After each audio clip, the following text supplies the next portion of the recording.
is Jean Gallagher with Discover Rising Tides, and I hope you enjoy the show as much as I did. Cherri Walston is an amazing mentor and teacher, and she leads by example. Have you ever felt guilty about saying no? Well, then you need to listen to this show because Cherri talks about setting boundaries and say no without guilt. And saying no is not a bad thing. It creates time and space for you. So listen to the show, give us feedback, and reach out to Cherri. Her contact information will be in the show too. Thanks for listening. Hi, Denise. Hi, Jean. So this month's topic is fitness over 50. And so what are we talking about in this segment?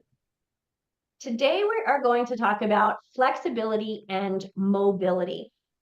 So often especially as women, we really focus on cardio. We love cardio. We love to walk. We love to jog. We like to bike. We like to get on our elliptical. And I tell you, I am totally guilty. I've got my treadmill, I've got my elliptical, I've got my bike all in my exercise room. And if I didn't think about it, those are the things that I really want to do. Well, walking is great, running is great for cardio again. And some of it does help with mobility. Doesn't necessarily help with flexibility, because when we are doing these repetitive exercises, we're actually shortening our muscles and our tendons. And so after a workout, you're supposed to stretch after a workout, right? Because your muscles are going, okay, I've just run for 3 miles. I'm like, they're going, oh my God, what are you doing to me? And they're shrinking. So by stretching them, we are getting our flexibility back. Because at this stage in life, I'm not as flexible as I was when I was 18. I used to be able to dance and kick my head over my head over my leg, my leg over my head, your feet over your head. I tried that. Woo! Guys, I can't even get it as high as my desk.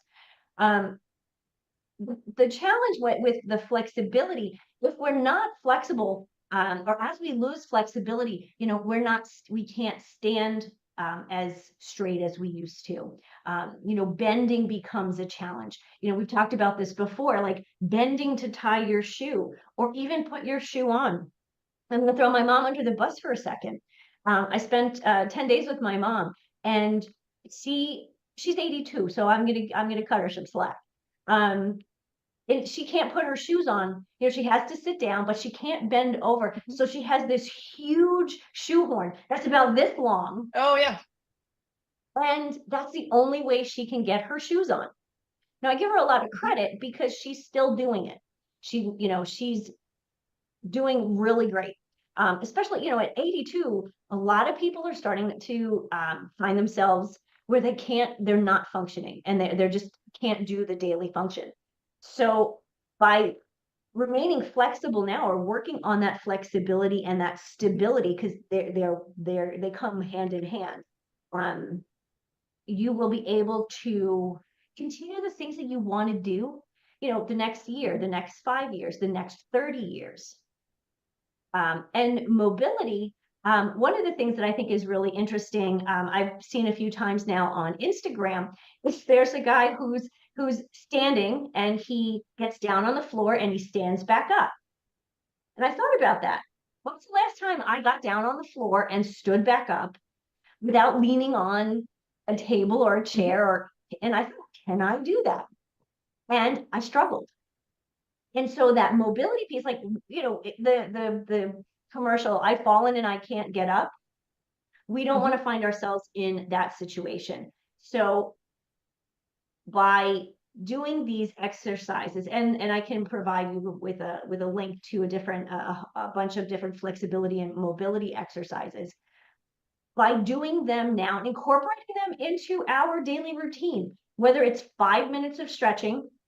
One thing that I do, the first thing I wake up in the morning, I have a towel that's rolled up, and I put my foot up against it, and I stretch my hamstrings. Well, not only I can literally feel it from my ankle all the way to my bum. It's an incredible stretch. We don't do that. And I do that as soon as I get up, because this makes my morning a lot more, I'm a lot more energized because I'm moving. I'm not going, oh gosh, my aching back or my leg or everything's so tight. And that's one of the biggest complaints that we have as we get older. We're sore all the time. I can't, that my hip doesn't do this, or I can't move my knee that way. 90% of the time, it's because we are not stretching and we're not doing mobility exercises. And these are some of the things that we can do to avoid ending up in assisted living facilities. And from what I understand, people are going to them later and later, but I don't know about you. I'm going to try to avoid that at all costs. And So that's being really what able I to want people move, to understand. being able to move is so important. Mhm. And it's something we take for granted because it's something that we do. But as you pass the 50 and you move up to the other decades after that, you realize you don't want to turn around and go, well, if I had just. So true. It's true. And, as we get older, we're not in those situations where, we're playing sports or we're on a dance team, like I was when I was, all through college. So at before practice, we had our warm-up routine. We practice, we did whatever the dance routine was, or if I was fencing, we practiced. And then at the end, we stretched and cooled down. We don't do that very much as adults. I see it all the time when I do go to the gym. People finish a run, they go do their weights, and then they're walking out the door.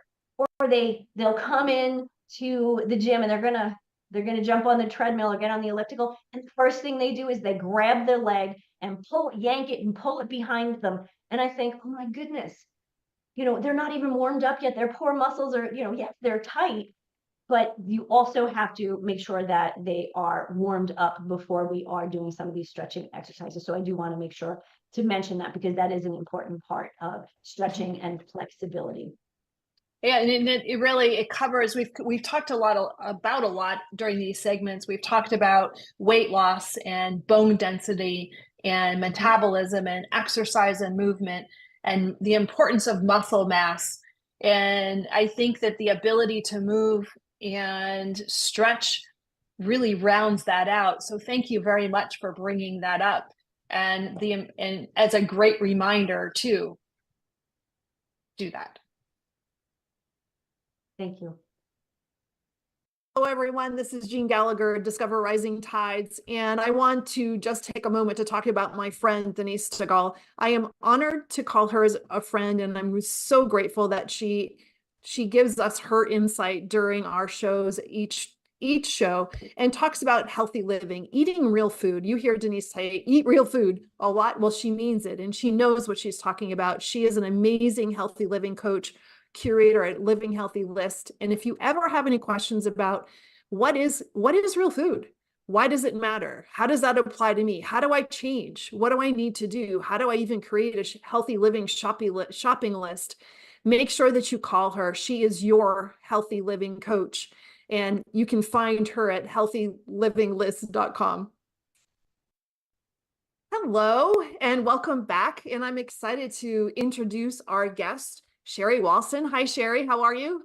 I'm wonderful. How are you, Jean? I'm great. I'm so excited to have you here. And before we get started, let me just give a quick rundown on your background, and then we'll dive right in. And so Cherri is a seasoned human resources development professional with a rich 19-year history of catalyzing success across various roles, including training manager, corporate trainer, and leadership coach. In 2018, Cherri pivoted from her corporate path to launch her, in capital letters, Exit Solutions, a coaching enterprise dedicated to empowering high-achieving women leaders and entrepreneurs to assertively say no without guilt. We need to talk about that part for sure. And paving the way for a true work-life harmony and greater achievements. And Cherri's infectious enthusiasm for life is matched by her talents as an inspirational speaker and a work and life mentor. She's also acclaimed author of Her Exit Strategy, the Working Women's Freedom Plan to Live Your Big Vision. When not mentoring or speaking, Cherri indulges her passion for golf, unwinds with smooth jazz, and quenches her thirst for adventure through travel. So welcome. Thank you. It's great to be here, Jean. Oh, I'm so happy. And there's a lot to unpack here. So give us let's talk a little bit about your background, because I always like to talk about the transition from corporate to the real world. I did it too. And as I like to say, the real world. And tell us a lot about that and what really drove you to that to get you where you are today. Sure. I would see myself lots of times as a guiding light, how Mm, I envision myself showing up in the world.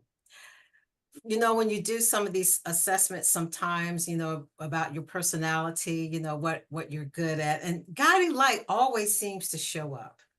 And people always say, you always just seem to be so happy and your smile all the time.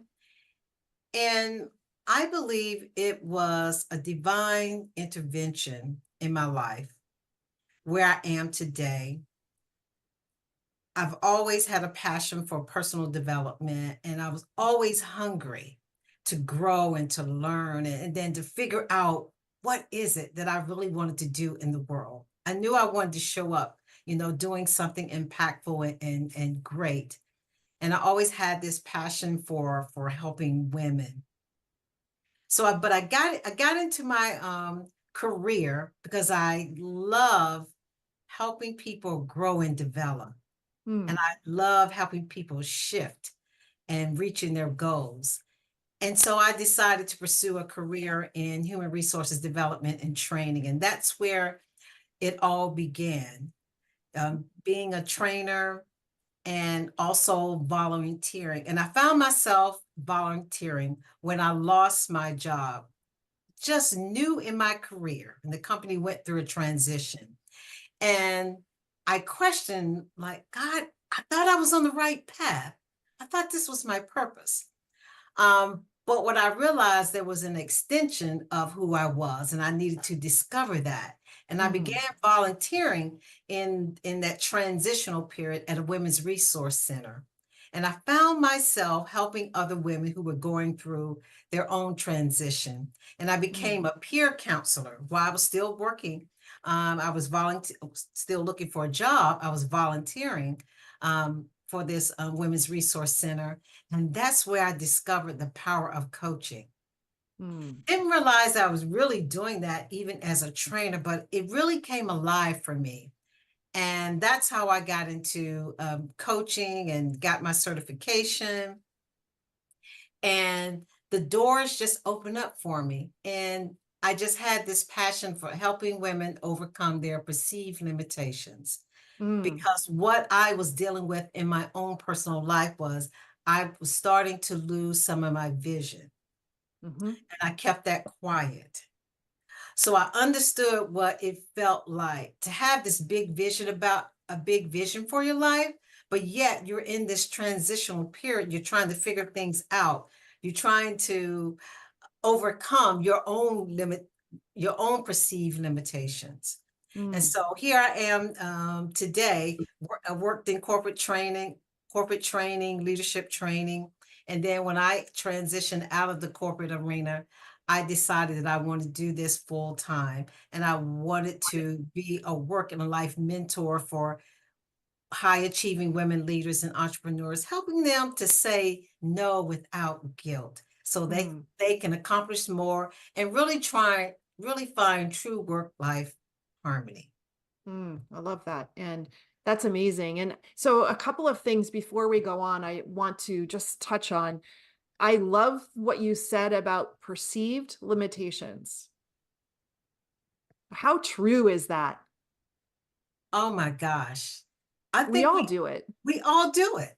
We really do. We all have these perceived limitations about things that we think we can't do or Mm, things that we will not be able to overcome.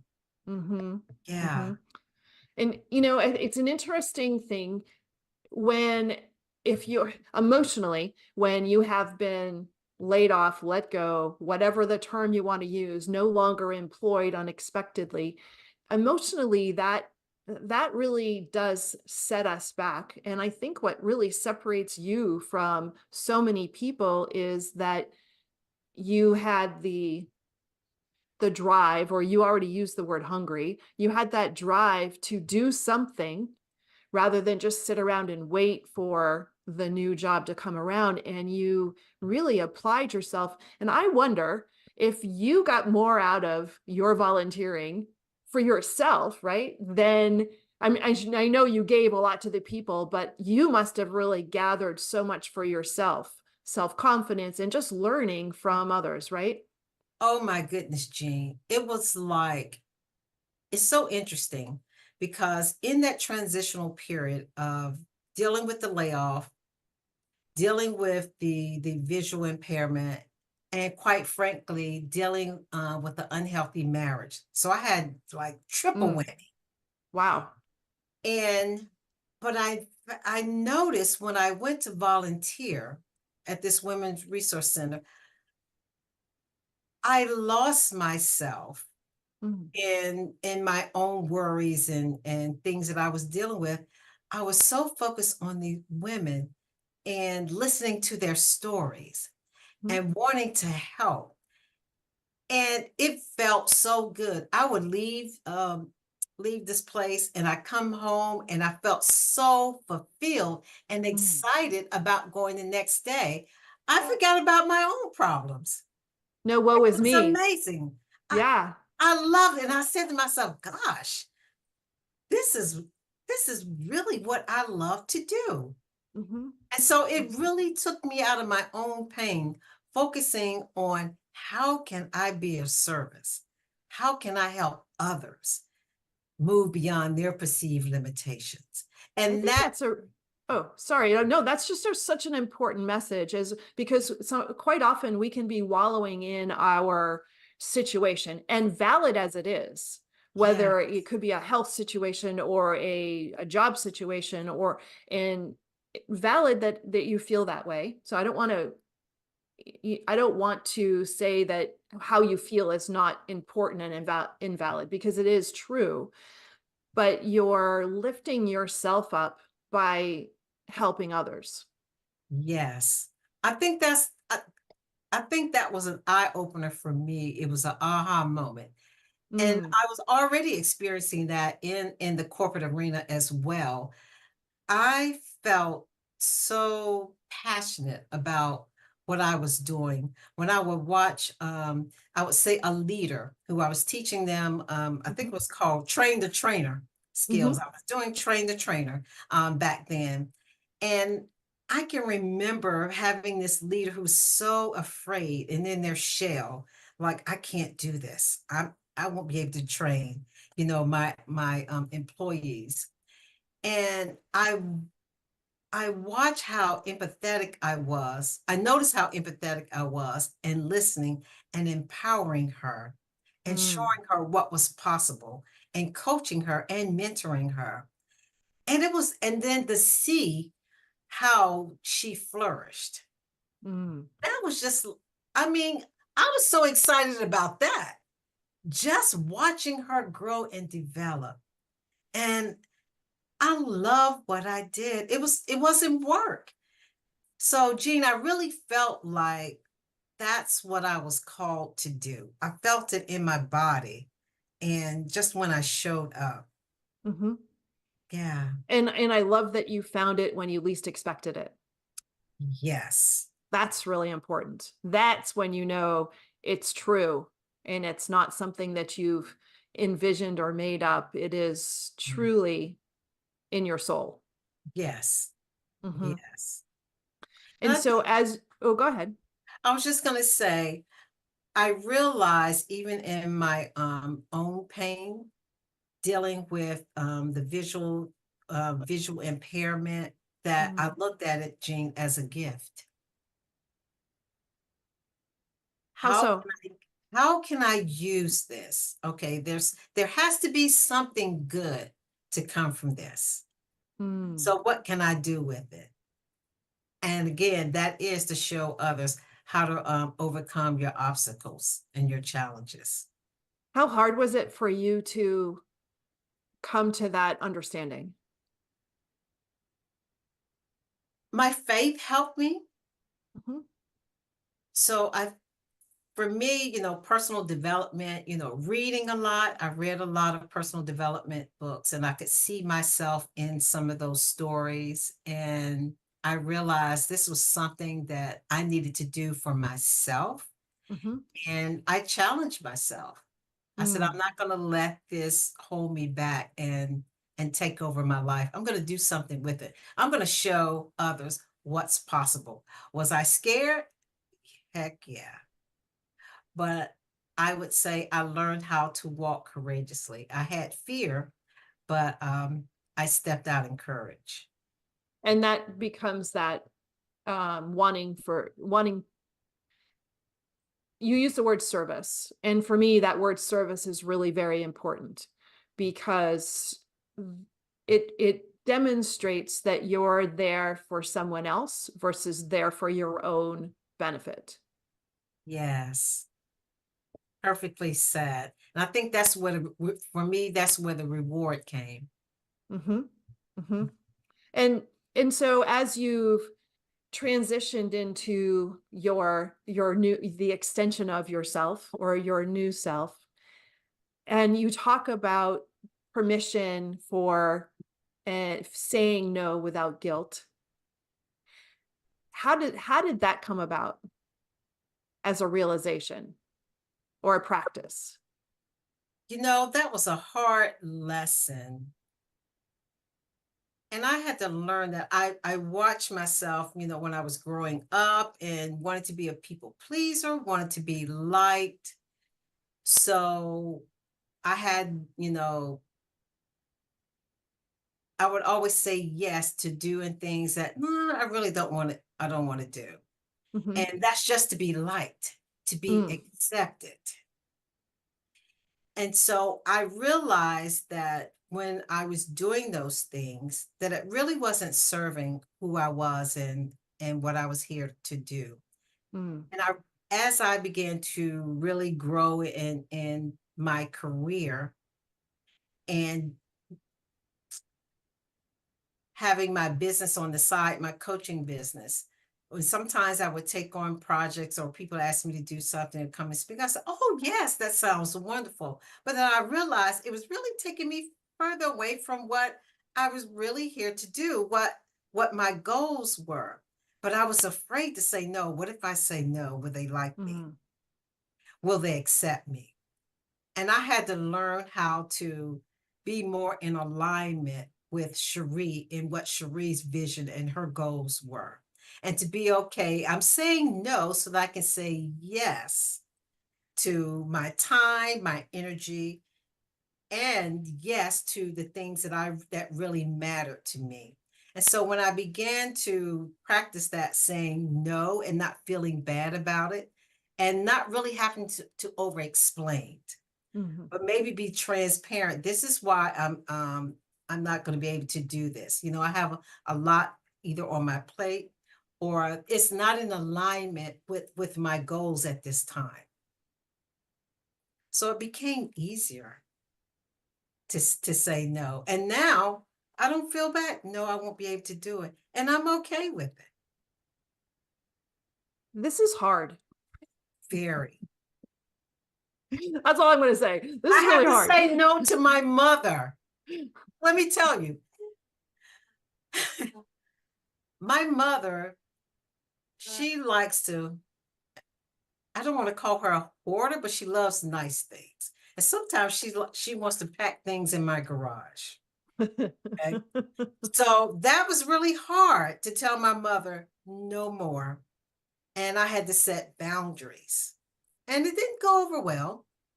But I stuck to my guns and I felt like if I can stand up to my mother, who I You're all set. respect, I You can are all do this set. thing.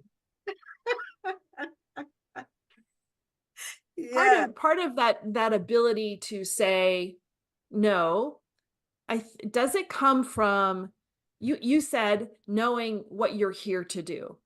So as you're working with executives and highly achieving women, do you find that there's a disconnect between knowing what you're really here for and the ability to, and the reason that you're saying yes so much. Is there a disconnect, or is that it has to be a learned trait? Yes. It is, Jane, I think for me, it was really understanding your personal vision. Mm. What do you want?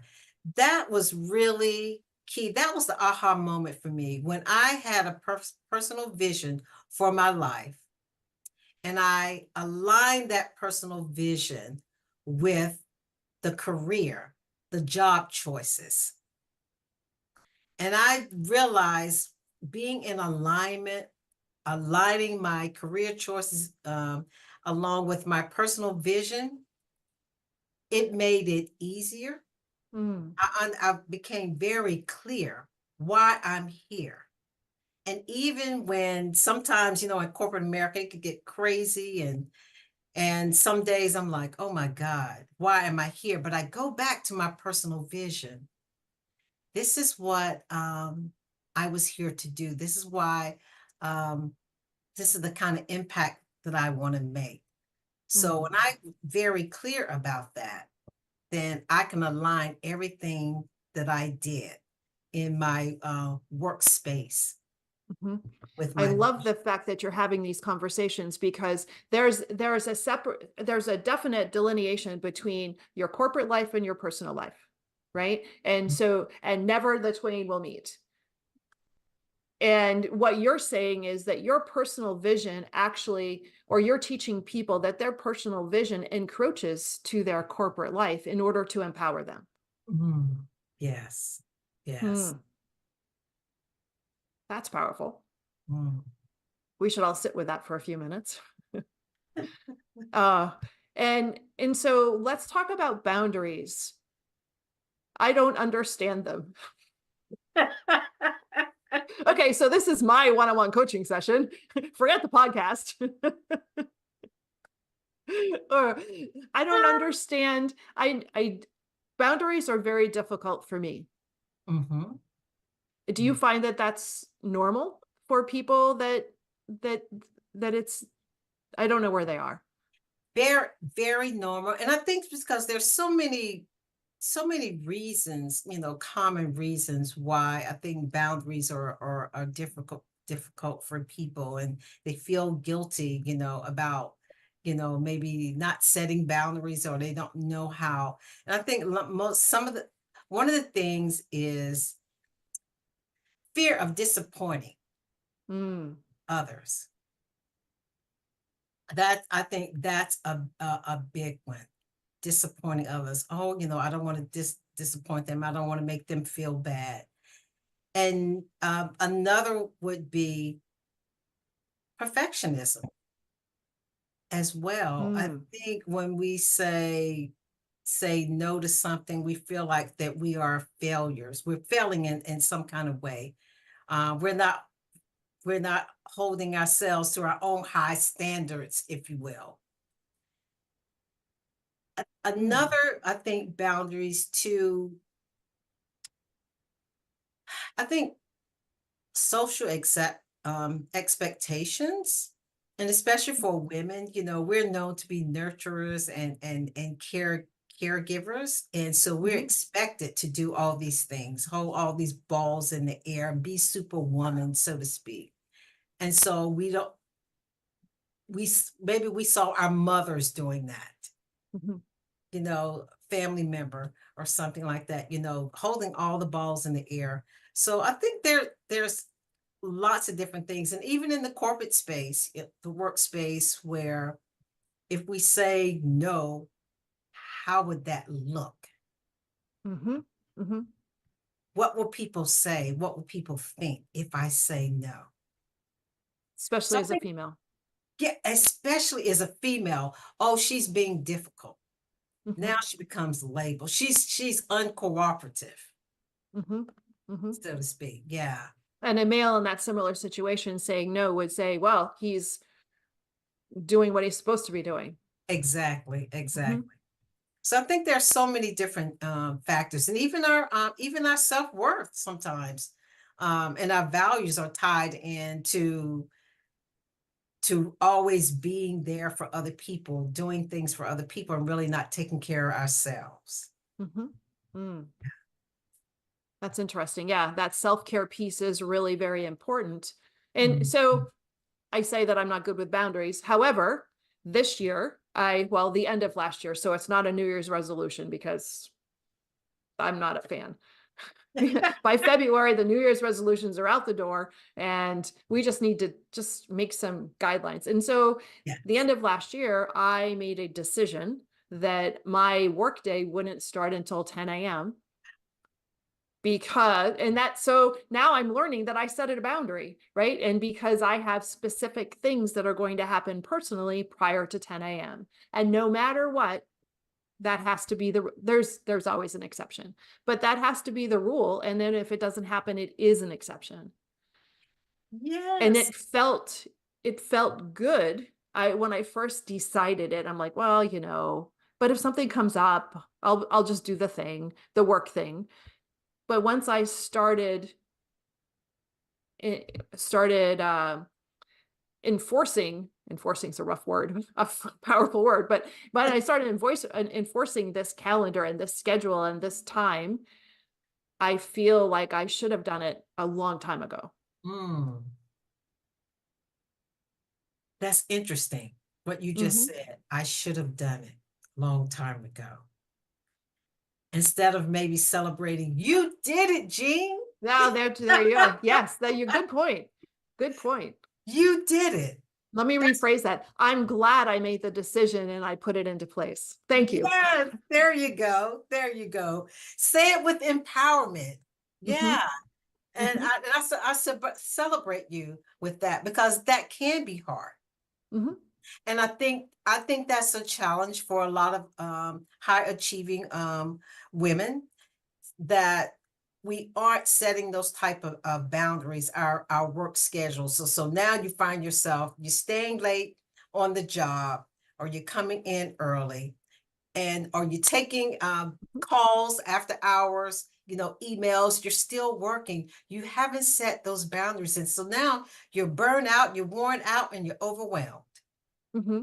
And there's a level of guilt in there. There's that level of guilt because you should be just doing something on the personal side of your life. But then when you do something on the personal side of your life, there's that guilt of what you perceive is your responsibility on the business side.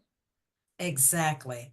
It's interesting that we're talking about that, because I read something, one of my LinkedIn connections talked about being a very successful entrepreneur. And her son said to her, and she works from home, her son said, "Mom, I never see you." And she thought, really? I work from home.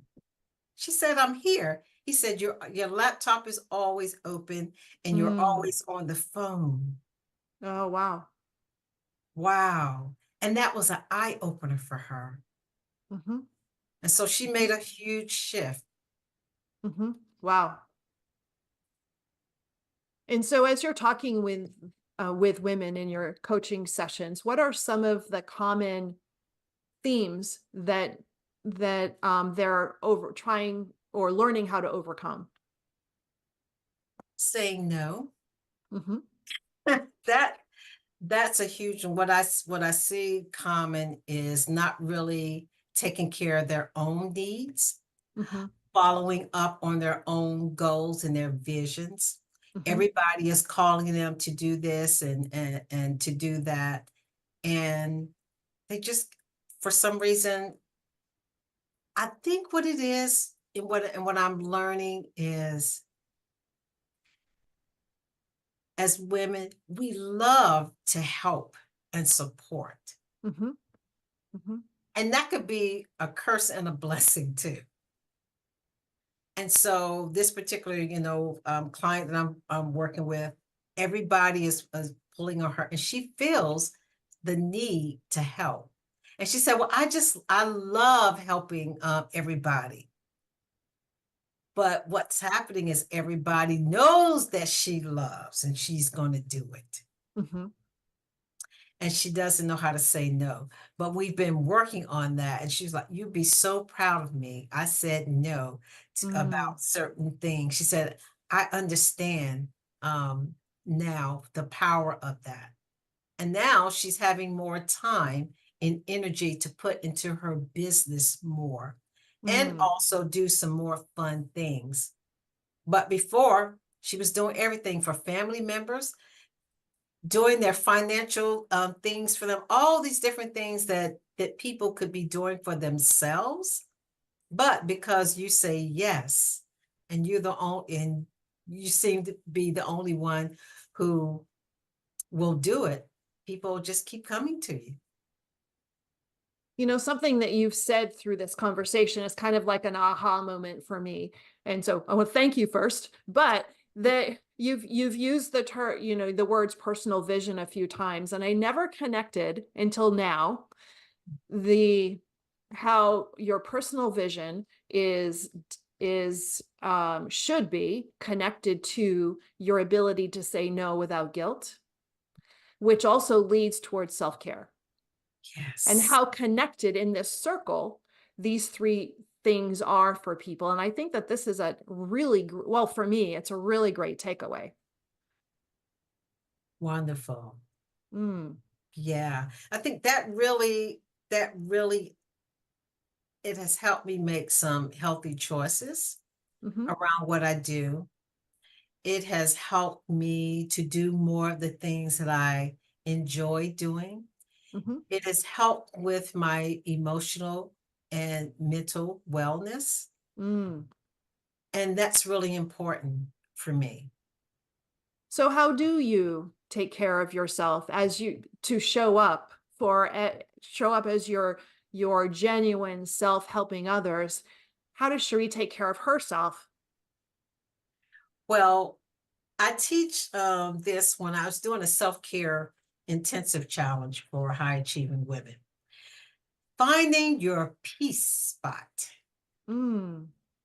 I created a peace spot, and especially right after the pandemic when we were on lockdown. I thought, oh my God, I'm not going to be in the house all day. So I redid my patio, and I created my peace spot. And in that peace spot is where I go and where I just sit, I get quiet, I feel the wind on my skin. I feel gratitude. I take my journal there. I may pray, or sometimes I just be still, Mhm. meditate, or do deep breathing. And I think it's important that we find these little peace spots wherever we can. You can create that in your home somewhere, a sacred spot Mhm. where that you can rejuvenate, where you can restore, and where you can take care of your emotional and your mental wellness. So a lot of those things that I create, and when it's winter time, I create that by fire my fireplace in Mhm. my living room. My peace spot shifts to the indoors. So those are the things that I do. And I think what's really important for me is finding activities that I love. I love to play golf. Oh my goodness. That is probably the most amazing thing that I could do for myself. I know it probably sounds crazy because I used to think, who would want to hit a little ball in a hole that's stupid?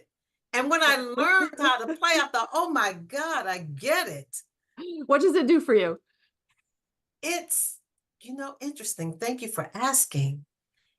That's another way how to learn how to overcome your challenges. Because when you're out there on that golf course, you're trying to navigate that ball straight down the fairway. And it helps me also realize how beautiful life is when I look out there on the golf course on a beautiful sunny day. Mhm. And I just love the challenge. I love the Mhm. challenge of it. Yeah. And so obviously the outdoors, you're playing golf outdoors, and that the Yes. outdoors and your peace spot when the weather cooperates is outside. Do you find as you're talking with other women through your coaching process that they are there's a need for them to be outdoors in some manner that they might not be taking advantage of. Yes, like walking. I love to be in nature. I love beautiful parks. Mhm. Oh my goodness, just the botanical parks. Mm. That used to be, especially when I was in corporate America, I would take my lunch breaks. I would drive to botanical park and I would sit there. I would have my lunch there and just be in awe of nature. And I Mhm. that really also helped me with my well-being and Mhm. my emotional stability. So I think outdoors is so key. I am an outdoor person. Even if I'm just sitting outdoors, Mhm. it's a blessing for me. So I think it is important Mhm.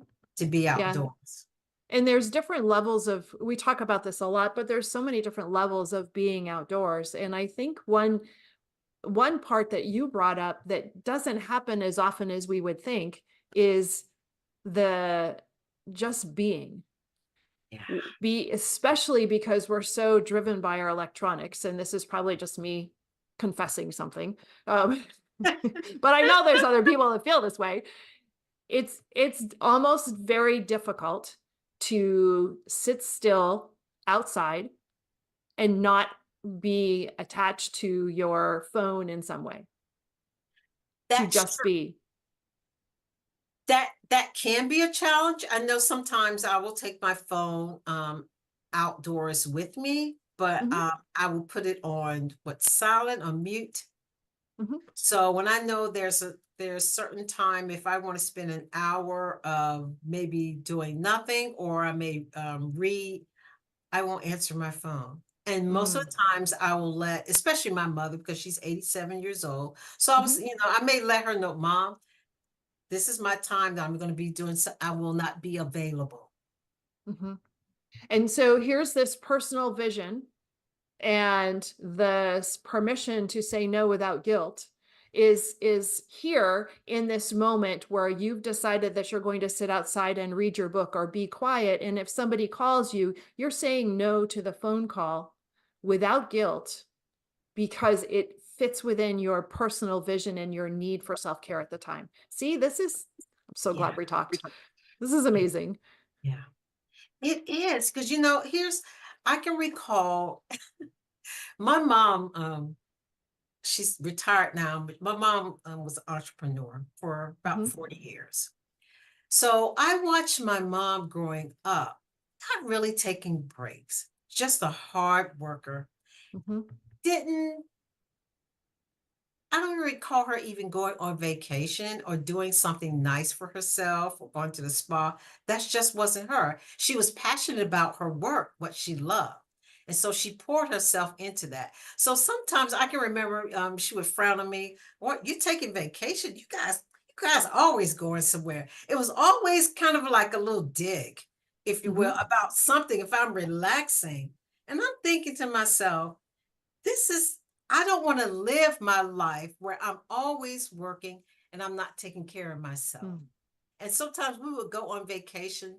We visit my brother, and she's just pilling around, have to find something to do. And then she'll say, then I would leave the room or something and go away out on the screened in porch.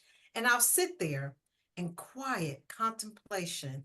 And everybody thought something was wrong with me. I was depressed. mhm, But that's the way that I took care of myself. mhm, I would steal away for a while and I would just sit in gratitude, or sometimes I sit out there and dream, have a glass of wine. But it was a sacred space for me. And they mm. had to learn that about me instead of thinking something was wrong. I love that. I love that. I think we all need that quiet, quiet. Mm. Shri, this has been a pleasure.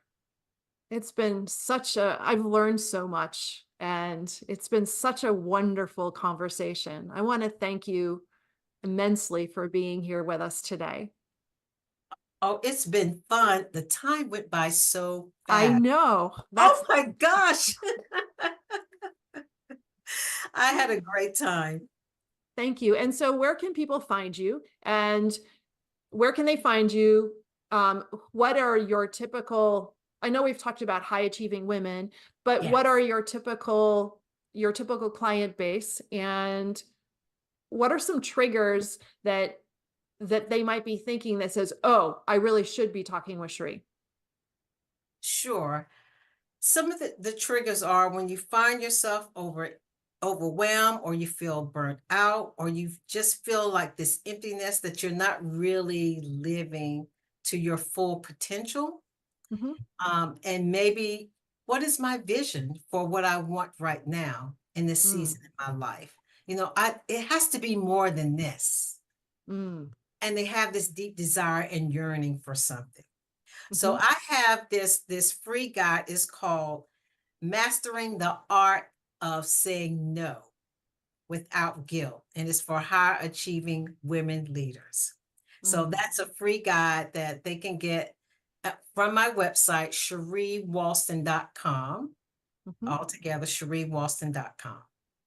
And they can get Wonderful. that free guide. Yes. And they can find me on LinkedIn as well. Connect with me on LinkedIn, Cherri Great. Walston. Thank you so much. Thank you. It's been a pleasure, Jean. Thank you so much for listening today. Today's show is sponsored by Seaside Solutions, my financial services company. As a business owner, it's easy to be pulled in many different directions, and often taking care of yourself plummets to the bottom of the list. For me, I find myself outside to reground. My time outdoors helps me manage my day more effectively and be more present for my clients. Through this, Discover Rising Tides was born. At Seaside Solutions, we truly believe that education is the foundation of financial wellness. Our primary focus is to provide guidance that is designed to help you achieve your long-term financial goals and visions. Working with a plan allows space for doing more things that you love, like being outside to make the inside better. If I can help you create or realign your plan, or if you would like to be added to my weekly newsletter, please let me know.